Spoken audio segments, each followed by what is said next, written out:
It's an event where the very best shooters from around the world compete head-to-head in a game where the targets not only get tougher after each round, but strategy as well as great shooting comes into play. Chevy Trucks, Shooting Sports America. We're here at the Sage Hill Gun Club in Reno, Nevada for another in a series of Pro Challenge 97 events. It's a brand new shooting competition that pushes shooters to the very limits of their skills in a highly visual and competitive shooting format. Hi, I'm Gresham, shooting editor for Sports Appeal magazine. And on behalf of the National Shooting Sports Foundation, it's my pleasure to welcome you to Chevy Trucks Shooting Sports America. And joining me to cover the action is Tom Gresham, arms and ammo editor of Sports Appeal. Tom, what do you think of this course setup today? Well, Gritz, as you know, the Pro Challenge format is an entirely new twist on clay target shooting. In this game, a series of numbered traps is set out in a field in front and to the sides of the shooters, and each target is progressively more difficult. For instance, the number 1 target is a relatively easy straightaway bird, but it can be thrown from either of 2 traps. However, it must be broken before the number 2 target can be thrown. Number 3 is a right-to-left crosser. It's out at 25 to 30 yards. Then we get to the hard one. Number 4 is even tougher. It's a left or right crosser way out at 30 yards, moving fast, and if it leaves the area, hits don't count. Number 5 is a very tough rabbit target. 40 yards out, moving quickly, they have to break it before it gets behind the mound. The number 6 target is extremely tough. A teal going straight up in the air. The wind will catch that one. If they break it at all, it's going to be at 60 to 70 yards out. And the number 7 target, the hardest one on the course, starts at 45, goes all the way out to 70 yards. Going to need a lead about the length of a car to break that one. After shooting through the numbered stations in order, the competitors enter a 4-frame bonus round where they'll get to choose which target they shoot. Here's where the strategy comes in. And in these gusting desert winds, the lead can change from shot to shot. This should really be some interesting competition.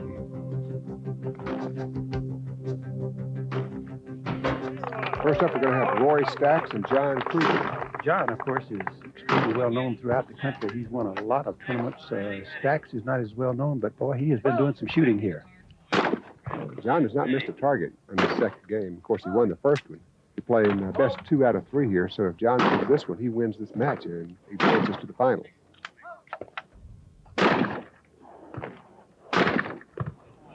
Oh, he lost that teal.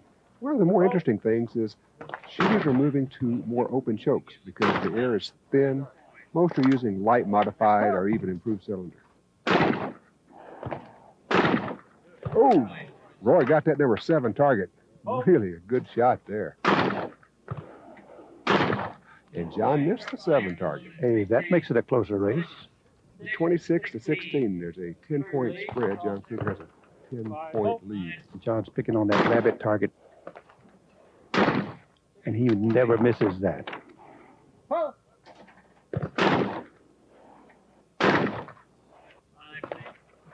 He has to go for the 7. It's hard. And he really has to have John Kruger miss for him to do anything. I think we're just about at the point where this match is going to be closed out. Rory Stax has been shooting well to get to this point. Just couldn't do it at the end. That's the end of it right there. That's a good match. Rory Stax just couldn't seem to do it, and I'll tell you, John Kruger is such a good shooter. It's difficult for anybody to get up here and beat him. Earlier, we had a chance to talk with the man who invented this innovative new shooting game, Raymond Foreman. I was trying to design a game that could be highly visual on television and as a spectator sport. And I incorporated some elements that make other sports successful and highly visual. Colors, numbers, short plays, tactics, and a playing field. And because sporting clays has some easy targets and some difficult targets, I came up with the idea to award higher point values to more difficult targets. In regular shooting competition, one target never really establishes a huge lead, whereas in this game, a higher point value gives you perhaps 7 points more than just one target would normally do in sporting clays. And one of the exciting elements is the pressure of a head-to-head competition, especially in the bonus round. Score is 22 to 23. Scott Robertson leads by 1. Scott's going to go for that number 5 target, the rabbit. High point value, but it's one that he likes.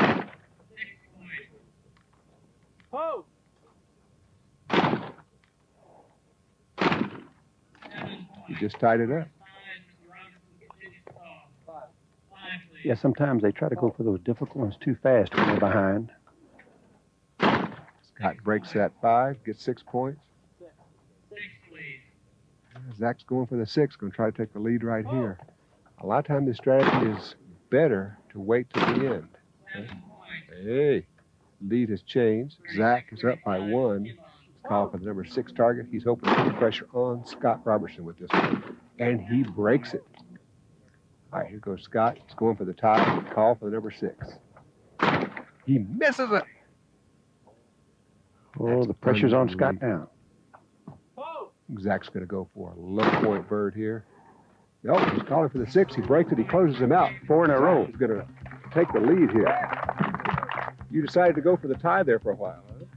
Yeah, in the early rounds of bonus, I think it's best to tie instead of try to take an early lead in case you miss. What now? Just shoot them up again.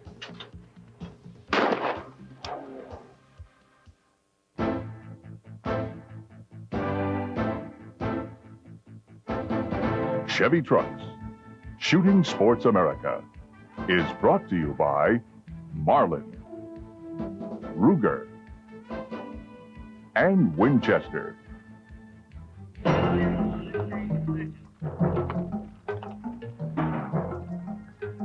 We're into game 2 here.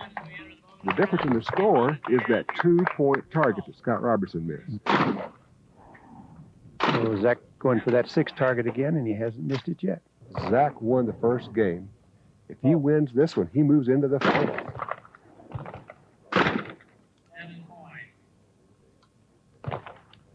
Scott's just hanging in there, 2 points behind.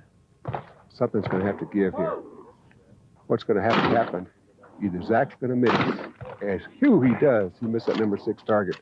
Now the door has swung wide open for Scott Robertson. That's the first number 6 that Zach has missed. He called for his friendly number 5 rabbit target. Scott breaks that one. The lead changes. There are only 2 frames to go here. 44 to 41. 3-point spread. Scott's calling for his rabbit that he likes so much. He breaks the number 5 target. He's going for that 6 target again, and he hasn't missed it yet. Breaks it. Closes the gap to 2.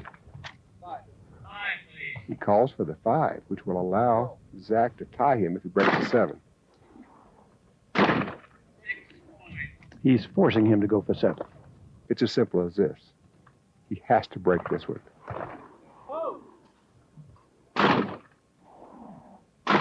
And he does. He ties it up. Great shooting. Here we go into overtime. In this sudden death, they each shoot at target number 7.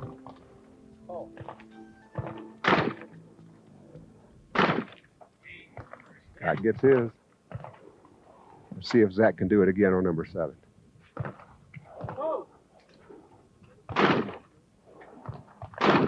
And he misses it. 1 game apiece. Both of us know what we're capable of doing, and we're shooting within our confidence levels. It's just a matter of waiting for the next guy to miss and then making your move. What now? Now I just try and win the 3rd game and go to the finals. All right, we're going to move into game 3 here between Zach Kinbaum and Scott Robertson. We're all tied.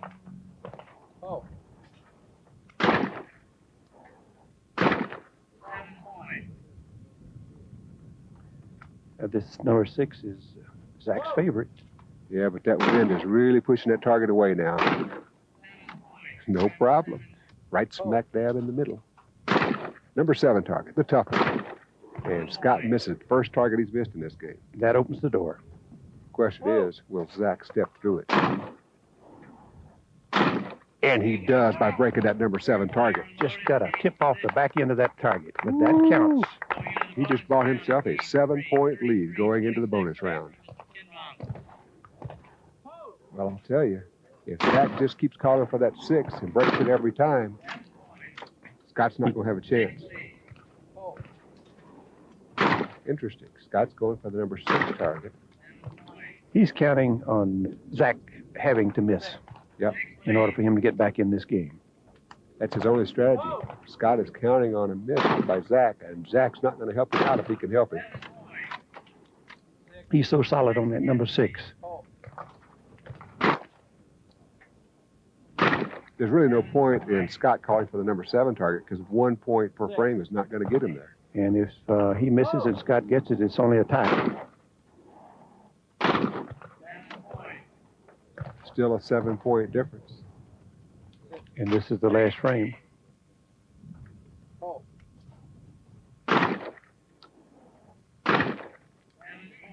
Zach calls for the number 2 target. 3 points here will do the job.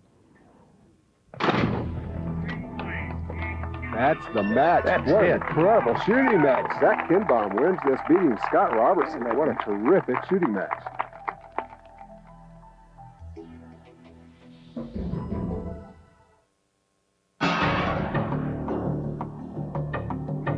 The score is tied. We're going into the final game. John Kruger, the veteran who's won everything that you can win with a shotgun, versus 19-year-old Zach Kinbaum, who is the captain of the Junior U.S. Sporting Clays team. And it's these two out of the field of 32 of the finest shotgun shooters around, down to this last match. Final game.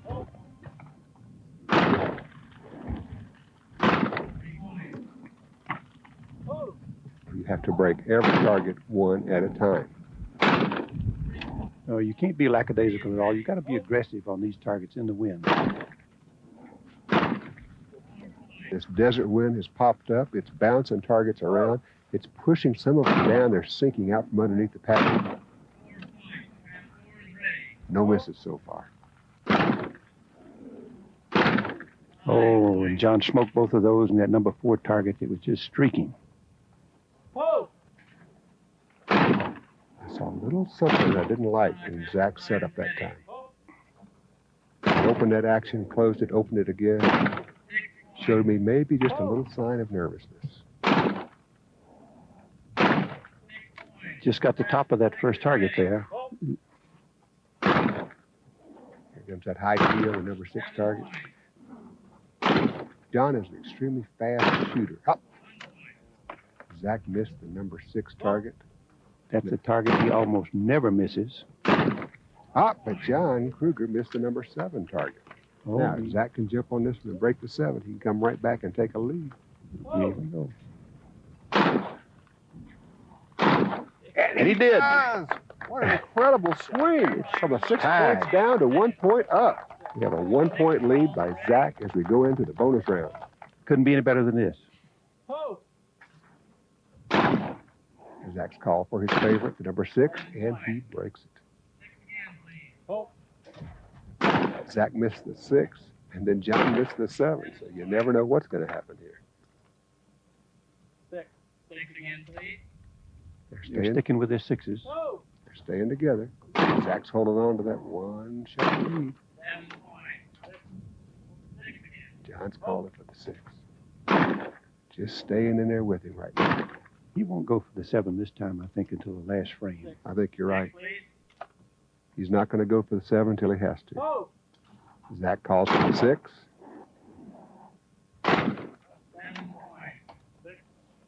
Yep, John's going for the 6. He's going to stay 1 point back until they get to the final frame. And here we are, final frame. If he breaks the 7, he can win it right there. But he won't do it. I don't think he's going to go for the 7. The 6 target has been very kind to Zach so far. And he breaks it. Here we go. John's got to go for 7. He's called for the 7. This is it. Comes down to this. And he misses it. John Kruger misses it. Zach Kinbaum wins it at What a match. What a match. Incredible performance. Great. So it was a great day for you, as 19-year-old Zach Kinbaum closed out champion shooter John Kruger. A terrific match that went down to the final frames. Congratulations, Zach. Coming up, the U.S. Open Archery Championship. Chevy Trucks. Shooting Sports America. We're here at Heritage Park in Canton, Michigan for the first ever U.S. Open Archery Championship. 530 of the world's very best archers, including 130 foreign entrants from 17 countries, are competing here to take top honors in this 1997 U.S. Open event. And joining me to cover the action is Tim Strickland, an elite-level coach who himself has won many national archery championships. Really happy to be here with you, Grant. Tim, this is sure an elite field. Who are some of the people we should be watching? We have Justin Huish, who captured the gold medal in Atlanta. Butch Johnson's a two-time national champion. Then you have Rod White. He was second to Justin at the National just a couple of years ago. These people are really going to be hooking it up here. So you got Martinez Grove from Norway. You have Fran Gilly, which had a really exciting match with Justin at the Olympics. It came down to an arrow-to-arrow shoot-off. On the women's side, we have Janet Dykeman, who is an Olympian. She shot very well in Atlanta. We have some top international people also. We have Alison Williamson from Great Britain. She's a two-time Olympian. You have Nowicka from Poland. She shoots very well, was an Olympian. Lynn Hess from Norway is an up-and-coming young lady. The 1997 Women's U.S. Open Archery Championships brought an international flavor to the medal round. Katona Lorig of the USA finished fourth to bronze medalist Nowicka of Poland. The gold and silver medals were a contest between Erica Reyes of Mexico and Melissa Jennison of Australia. Reyes shot consistent nines, while Jennison struggled with a moderate wind. Reyes maintained her edge through the final end and captured the gold and the hearts of her proud countrymen. Coming up next, the 1997 Men's U.S. Open Archery Championships.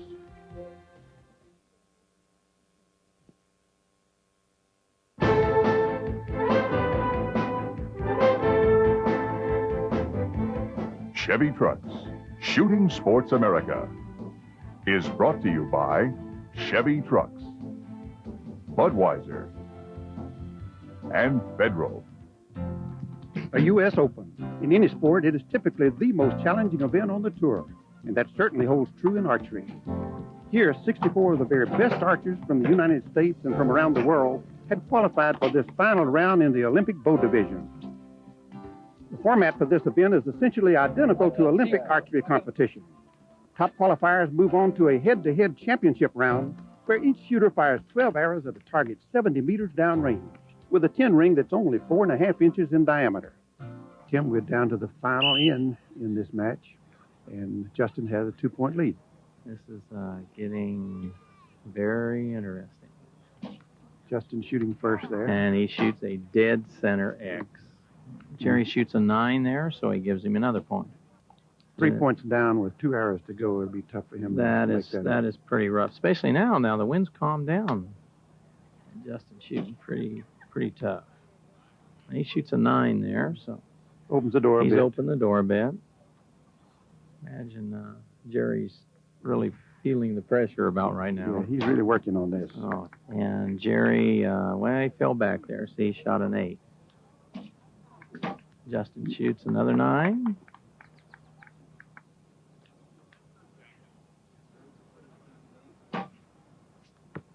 Then he ends with a 10. He came back strong there. You bet. That's great. We have an opportunity here for a gold and a bronze. And a bronze. This will be real exciting. As the field whittled down throughout the afternoon, it was Justin Huish and Martinez Grove of Norway who shot their way into the finals. And with only 9 arrows to go, Huish had only a razor-thin 1-point lead over Grove.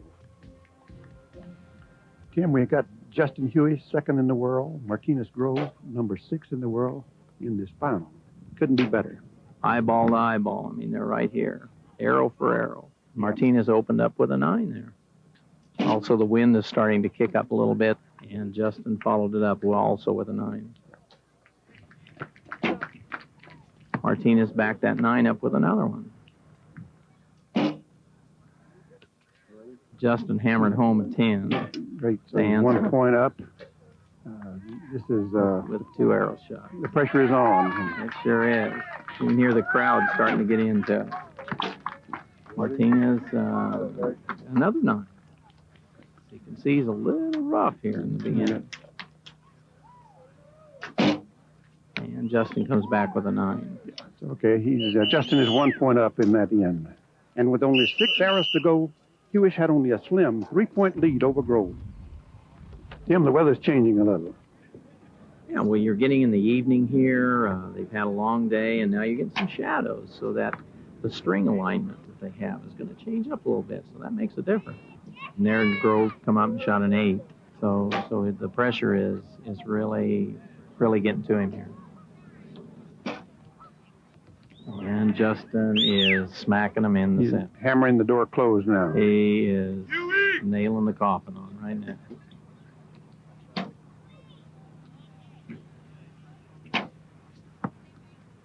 And Martinez shoots another 8. So he hasn't figured the wind out and the pressure. It's been a long day. Yeah, see, Justin backed off then. I think that rightly so. Had that big yell of encouragement. Right. People getting enthusiastic here.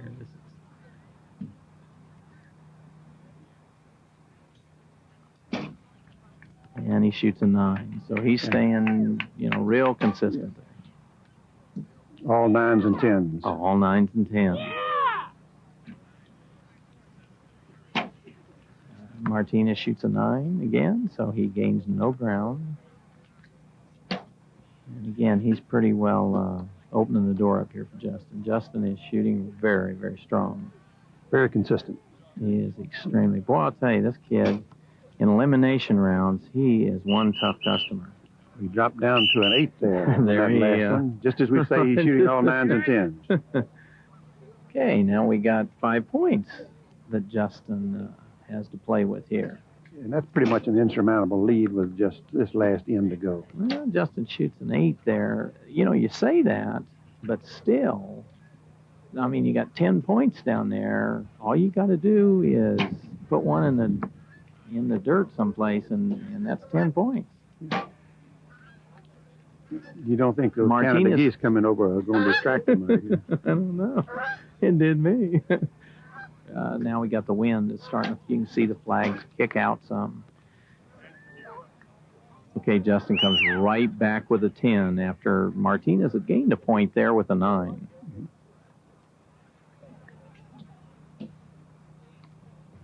Yeah, see, these guys are holding longer than they normally do, too. Martinez shoots a dead end. Nailed that one. Now he's probably starting to loosen up a little bit and just shoot his arrows. You can see Justin's holding a long time. And hammers a 10. You can hear the crowd. That's a great win for Justin. Justin really kind of sparked something totally different. I felt a little bit on the iffy side, and I was hoping to come out here and do well, but I didn't exactly count on shooting a 117 in one of these matches. That's my highest pass ever. Pretty much blew me away, and then I just kept going along, and everything was working my way again. If you don't expect too much, a lot of things could happen because you don't put a lot of pressure on yourself. And that's why I just came out to do my best. It's just awesome. America's future in competitive archery is bright, as shown by performances here today at this world-class event. Hope to see you next time on Chevy Trucks Shooting Sports America.